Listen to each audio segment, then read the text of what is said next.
Hey everybody, welcome to this week's Star Report. This is Jason. Hey, Broken Arrow, Oklahoma. And today's report is for July the 24th, it looks like. Oh my god, I can't read without my glasses, and I can't read with my glasses. The report goes through July 30th, 2026. Today, as usual, we start with the sun. It is our closest star. And the sun is actually pretty calm.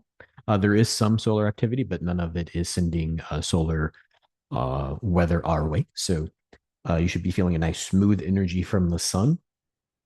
Here in Broken Arrow, it is a little bit cloudy, but no rain. Oh well. We are currently in the zodiac of Leo. Leo, alchemically in the physical form, is going to relate to the active nerves. That's the ones where you sort of spring into action. So you want to think of the nerves that contract the muscles to sort of jump or to pounce, much like a big cat.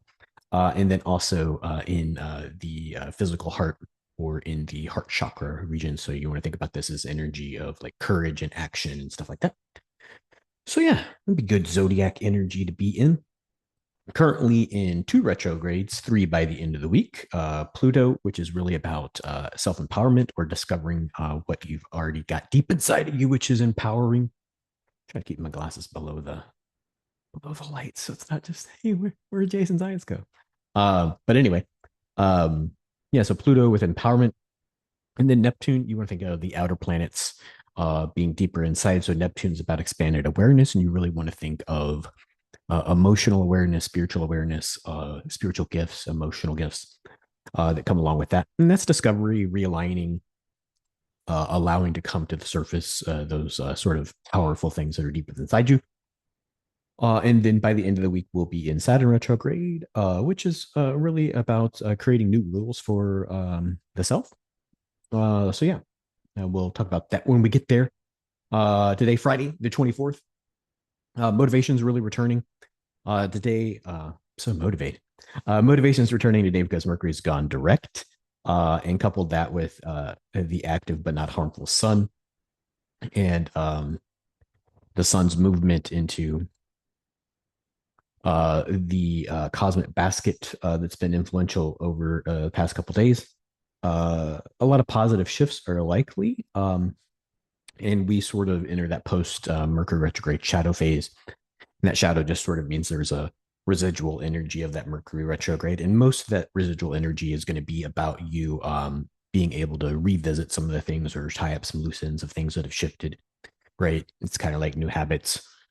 You do something different, it really doesn't start to feel normal except for a couple of weeks. So you just want to think of this as not necessarily you've got more things to do, but you're just sort of getting used to the things that you sort of corrected over Mercury retrograde. Yeah. So that's today, Friday. Tomorrow, Saturday, the 25th. Um, Mercury is going to be sort of combining its energy with Venus, and it's really going to move you uh, beyond, past, through events of the past, right? So you want to think Mercury retrograde is sort of realigning people and things and attitudes from the past. And then we sort of combine it with Venus, which is heart energy or true self energy. When you sort of combine that, it moves you past the events of the past. And really, that's a redevelopment of the mind, right? Because the way the mind collects and corrects data is it sort of goes, hey, this has been the pattern, and so you go through the pattern to recognize, should you do the same thing or what's thing, and you sort of put that down into the monkey mind where you don't really think about it. So this Mercury retrograde's really helped us um, readjust that or sort of see those patterns, and so Venus is really going to help you create new patterns rather than going through the flow chart of the things that are down in the base of the skull. And this is really going to allow you to sort of create new habits and new observations and discernment from the standpoint of being new. You want to think about this as, I guess, biblically or in the Christian religion, when Jesus talks about coming to things like a child, right? So you're building that database of if you haven't experienced it yet. So this is kind of like coming to things new. So you're not coming from the same flow chart, but you can sort of be in the now moment with who you really are, not who you were programmed to be, and sort of have those new things. Sounds like a intense Saturday. Now that I'm describing all the things, but it's really little minor things that are in the background. And if you sort of function with not doing everything the same way or coming to a conclusion without looking at the process over again, and it's not extra work for you to do. It's really just sort of it'll come just as quick as it would be to drop down into always done it this way kind of stuff. Yeah. Oh, what a fun Saturday. Sunday, the 26th. Saturn goes into retrograde. Yay, Saturn. And the moon will start directing itself to be the not directing itself, but it'll be the furthest away all month from the planet. And so Saturn is retrograding in the sign of Aries. And really, this sort of new rules is really about new rules of self discipline. It's a 5 month journey, so you don't have to get all this stuff done by Monday morning. Don't stay up all night figuring out, oh, I'm going to do this, I'm going to do that, and here's how I'm going to do it. It's kind of like the same thing with New Year's resolutions. You don't want to add it all in together at once and like, oh, I'm so tired, I can't do it all. Right? You just start to add steps to where, yeah, you know how it goes. You know how it goes. If you're watching me, you know there's a process and it's not all one day. Blah blah blah. Don't. Oh yeah. So this 3 planet combo of retrogrades now is really initiating you for the coming age, right? So you want to think of all this deep self discovery is really sort of, hey, I thought I was this, or I was told I was this, or I acted like that until however old you are. This big, this big guy right here is 50. Right. So for the past 50 years, like, okay, now how do I reimagine that differently?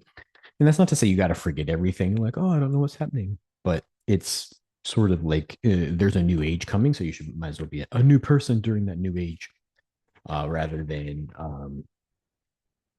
being the get off my lawn. Nothing should change. And I remember how it used to be. Right. So yeah. Anyway, I was like, wow, there's like an hour talk I could do on that right there about how it used to be, or how they told us it used to be, or how we remember it used to be when it wasn't that way. All those kinds of things.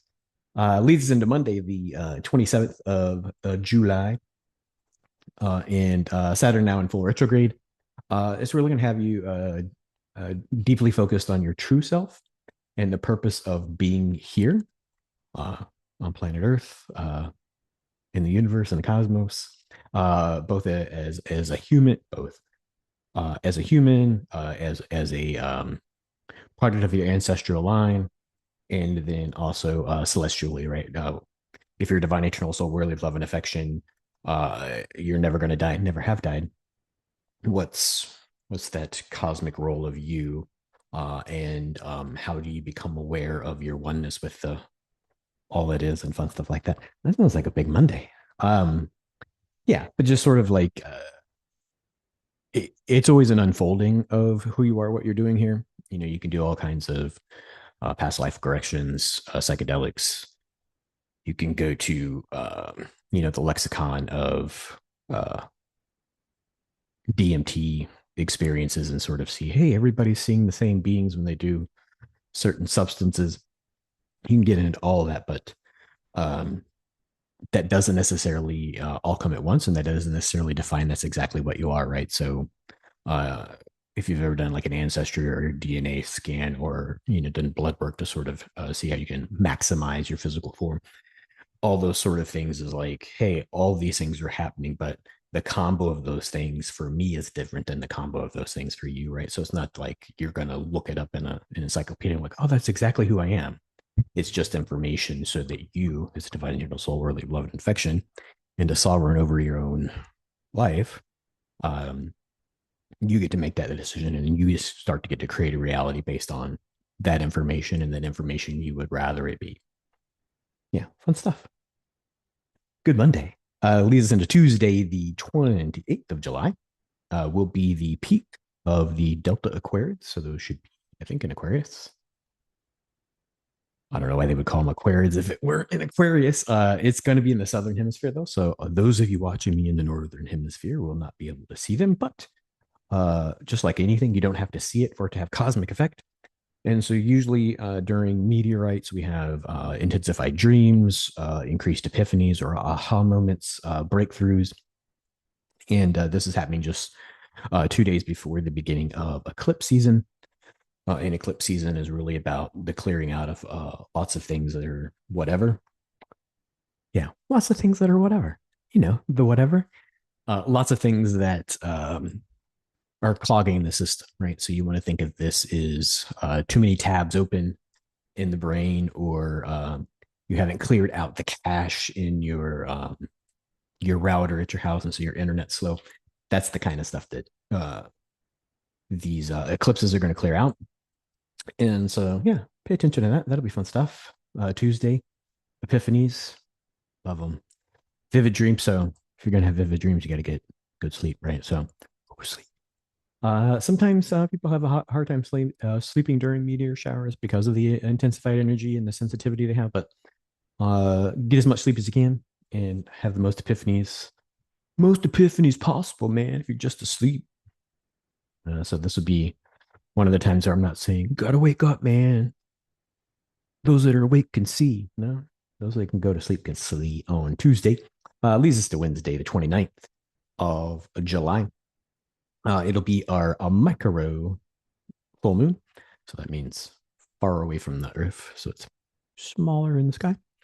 Uh, for those of you who like can't really tell the difference between a super and a micro, it's not a big difference, especially to the naked eye. But people that measure stuff know that hey, it's further away. Therefore, we're going to call it micro. Anyway, micro full moon. It's really going to be highlighting on Wednesday all the things that have shifted since 26 began, 2026. And it really sort of helps you clear away any sort of lingering patterns, which is really going to make you want to think of it as making your rate of change or your ability to move forward more efficient rather than fighting through old patterns like, oh, that's not work, or oh, I can't believe I'm doing that again. Kind of energy is going to help you sort of clear those patterns out so you can do just the regular stuff. Feels like I'm getting out of breath.